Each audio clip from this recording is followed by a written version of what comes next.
Howdy folks, Lift here, and I want to show you how to set up and use the Speedrun that I've created. And so I want to show you that because it's not on the workshop, and I'll explain that in a minute.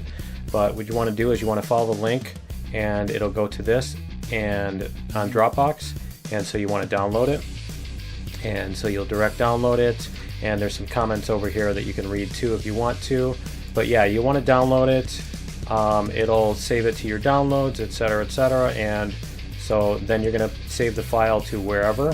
So I got it here on my desktop. And then what you're going to want to do, if you don't have a special zip program or whatever, if you're just using the default Windows, you'll want to go to, first of all, you want to go to your Empyrion folder, which is in this path. So you're going to go Program Files, Steam, Steam Apps Common, or wherever you install your games. And you're going to go to the Empyrion folder, and you're going to right click, drag, and then hit extract. So this is going to extract all of the files. There's one thing you need to know is in your content folder under configuration, if you already have a config.ecf, this will overwrite it.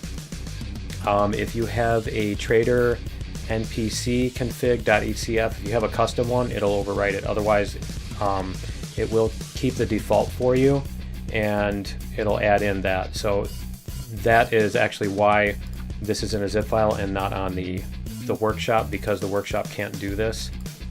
And so if you miss this, it's not going to work.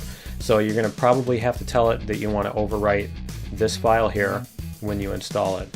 And so it's going to put those two files, and then in the content it'll also put, you don't need to actually look at all this stuff, but it'll put, I'll just show you, it'll put in this lift speedrun, and it'll put all that so that you can then go into Empyrion to play a game with this scenario. What you want to do is you want to go start game, obviously single player if that's what you're doing. You're going to click scenario, and then you're going to select lift speedrun. If you want to play in the challenge that we're doing specifically, you can do seed 1, and that's the seed that I'm playing. If you want to play your own seed, you're more than welcome to.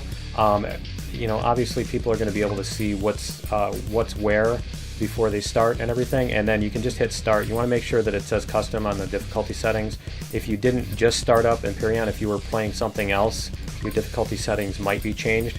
So these are the default settings, and it's basically constructor craft speed is instant and check mass volume is true, and those are not the default settings for the normal difficulty. So just so you know, that's what the settings are going to be. You want to use seed 1 if you want to participate in the finger quotes official speedrun, you know, if you want to compete against other people who are playing with the same seed. But anyway, I wanted to tell you what is different about this scenario, because it is different, and obviously if you don't care you can just proceed anyway, but this scenario is different than the vanilla game in several important ways, and so I think I should point them out to anybody who hasn't been watching the series where I explain that stuff. So first of all, the tech tree and the XP system is pretty much disabled. Instead of, you know, getting technology through experience points and levels, you get access to, you know, all the tech stuff by getting ores. So, you know, if you don't have cobalt, you can't build the stuff that requires cobalt, so it doesn't matter what level you are. So you're still going to need to unlock things in the tech tree in order to see them in your constructors and craft them.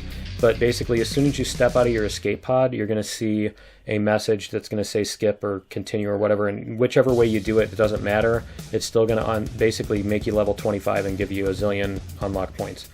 The other thing is that the first planet, and this is really important, the starting planet is very, very skimpy on the resources. There are no resource rocks. You can't just run around and pick up, you know, however much you want until you're satisfied with how much resources you want. And so there's just enough for you to build a basic small vessel and get off the planet, and that's as much as you can get. The copper and silicon are extremely limited. I think there's maybe 100 of each ore in that ballpark. And so yeah, there's, like I said, there's just enough. You can build a small vessel to get to the moon and get some more stuff. You can get more stuff on the moon once you've gotten there. But yeah, the idea is it's supposed to be really skimpy.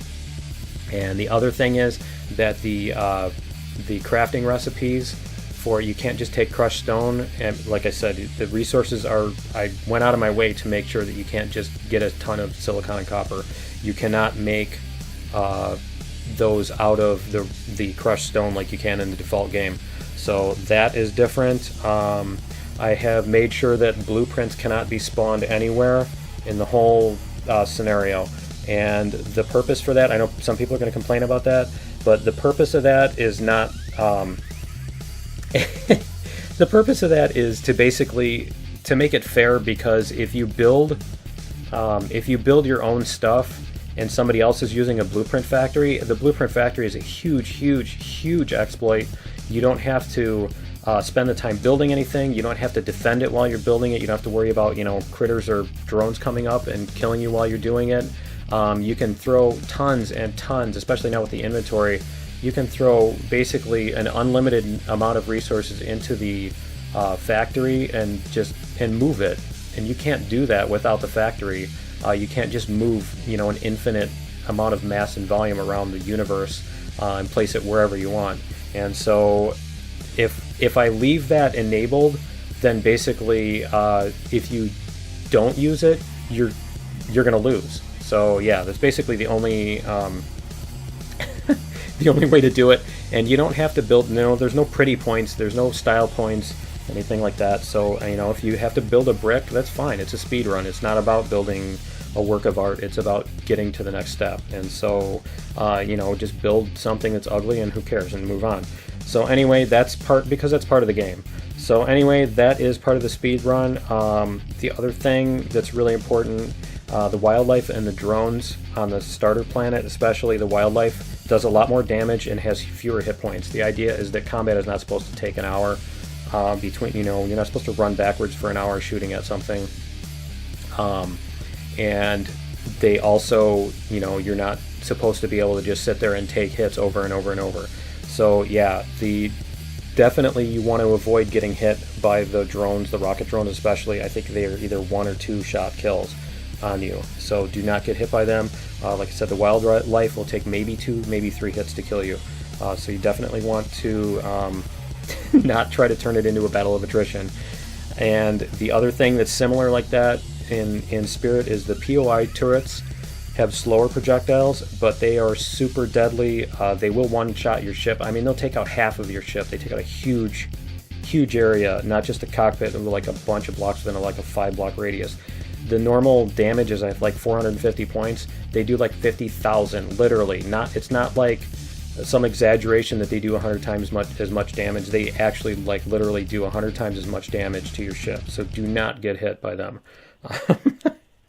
And the other thing that's related to that is the small vessel rockets and stuff. I believe the hovercraft artillery, they have ballistic setup, which means that once they hit the end of their range, they don't just disappear and despawn.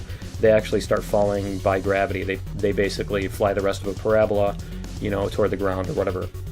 And so it extends the range, and you can actually kind of stay out of the range of the POI turrets and everything with the rockets if you want to, in order to take them out if you're a really bad pilot or whatever, or if you're just, you know, not wanting to take risks. So there's that. The other thing that you probably want to know about is that there are missions inside the PDA, and you will want to use those in order to proceed, some of them. So yeah, like the drone-based missions, there's one drone base on the second planet that you will need to activate that inside the PDA in order to get your reward is rep points with the Talon, and that allows you to trade with them in order to get the Zascosium, and that is the only source of Zascosium in the whole game, is the Talon Trader. So you're going to have to make rep points with them. The fastest way to do that is through the drone base. I suppose if you want to grind away trying to do it the other way, you might be able to. But yeah, you're definitely going to want to make friends with them so that you can trade with them on the second planet in order to be able to proceed to the third planet. But overall, the mission is you want to get off the first planet, go to the moon, get more resources there, and you want to take out the drone base on the first planet and get your warp drive with your SV, and then you want to travel to the second planet where you're going to get more resources. You're going to have to take out the drone base and go to the other planet's moon, which is very deadly, and so you're going to have to build a capital vessel and a hovercraft to mine with. You're going to have to mine with the hovercraft, and then once you get all of that and you trade with the Talon guy, you can get your power coils, and you can use the power coils to build your CV warp drive, and that will allow you to get to warp to the last system. The final system allows you to go and once you get to the final system, you can then take out the final drone base there, and that's when you have completed the scenario. So when you complete it, if you're playing competitively with the rest of us, when you've completed it, you want to open your console and type in time, and when you do that, that's going to show you how much time has elapsed in the game, and that's your score. So the lowest time obviously is the winner, since it's a speed run. And the other thing that's relevant to that is if you use your tent, it's going to increase your time. It's not how much time you have on a stopwatch that you're using or whatever. It's how much time the game has counted as elapsed. And when you sleep in a tent, it does elapse, like, I think it's 24 minutes of real-time equivalent in order to do that. So whatever it is, it's a significant amount of time, and so you probably really don't want to use the tent. But anyway, that's how the speedrun's going to go. If you want to post your own videos on your own channel and let me know if you have a YouTube channel or whatever and you're doing a speedrun, let me know, and I'll try to keep up with everybody that's playing and keep links in a list somewhere so that everybody who's on my channel seeing it can also see other people that are playing a speedrun. But anyway, that's going to be it, and good luck with your speedrun and have fun, and also let me know if you have any problems with it, and I will try to keep the I'll try to keep it fixed or whatever if there's anything broken. But yeah, let me know, and let me know what you think of it, and we'll see you in the next video. Later.